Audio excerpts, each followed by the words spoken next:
homeless people out here, a lot of them have property and stuff like that they bring that's their only belongings, and when they get taken, it's like a part of their life gets taken as well. Everything that I hold dear to me, I do carry it with me every day because I am not currently in my own space, in my own house. So I'd be hurt if that ever happened to me or my kids or anything, you know? Like, just I'd love for the house people to understand that it's just really difficult losing your things and not being able to get them back.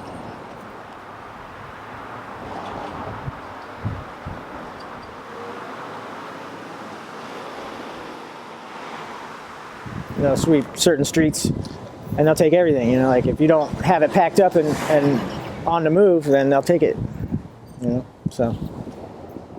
And they just came in, they just wiped everybody out. My stuff was down there as well, so they got like my backpack, my ID, my birth certificate, my dad's ashes. And there's 3 grandkids, my mom, my grandmother, we all got an urn, a necklace, and we put some of his hair, some of his beard, and some of his ashes in it. And that was in the very first backpack they took.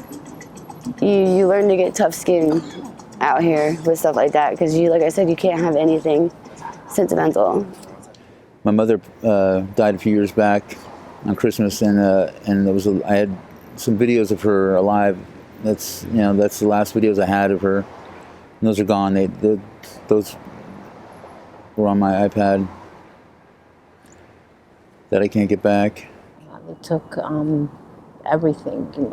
I have also traditional clothing that they took, you know, which meant a lot to me. It came from Ethiopia, and so it was important for me to have it. You know, that was given to me by my mom and grandma, and so that's gone. And so, and it's not something I can get back because in our tradition we pass clothes down.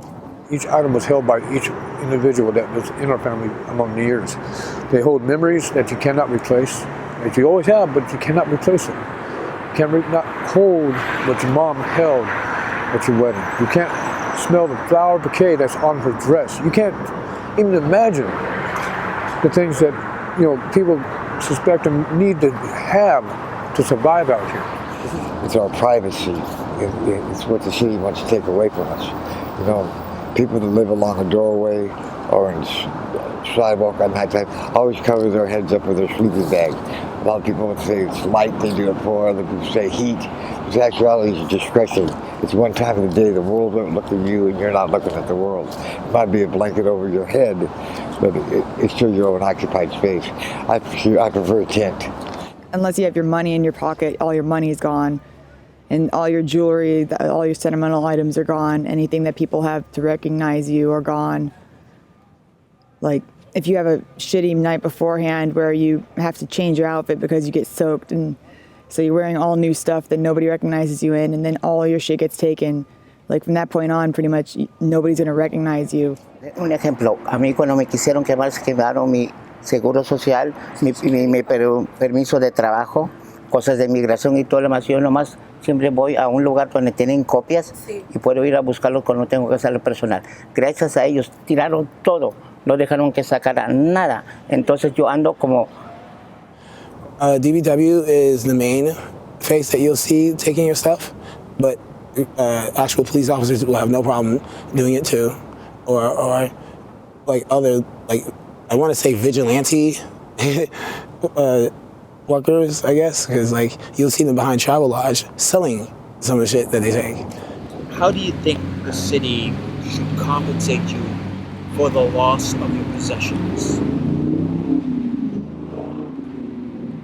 What I could never be replaced. My mom photographs and the letters. It meant more to me than $1 zillion. It's stuff like that. You just priceless. You can't. It's not like something you sell or something. It's different. You don't. It's. Besides paying for my medication, that I think they should, because I mean, where am I going to get the money for my medication? I don't know. Compensate us out, like not taking our stuff. You know, letting us at least, you know, make a little bit of money, not worry about our tents, and and get off of our, get out of the streets, because what they're doing is actually making us stay longer in the streets. They could replace some of the items, but I mean, how could they compensate me? Because there's a lot of stuff they can't replace. I went down to every time I go down to their yard, they don't ever have my stuff. If my loss were to actually be have value and to lead to the whatever laws being put in place so that they can't continue to do this, then I would be happy with that. The city's being bad, and I think that there needs to be consequences to their behavior. And this project is showing and going to show this, but also is showing heartbreaking stories of real life people that things were ripped away from and taken from that they can never ever replace. I'm hoping that through these stories that people can feel a more personal connection of what would happen if somebody came in to their house and took everything, or somebody, if they came home and their house was gone, their house was burned down, and the person who burned it down was the city. What would that be like? Like, nobody's ever gonna change anything if they don't hear our voices, and we need to stop snuffing our voices for public comfortableness. Fuck that, We're not comfortable day to day being homeless. I'm not comfortable taking my kids to a shelter today. So we need them to feel this pain and feel this anger and feel this hope, to want them to stop. The people that we've interviewed for this particular project, I think they could probably get that sense of belonging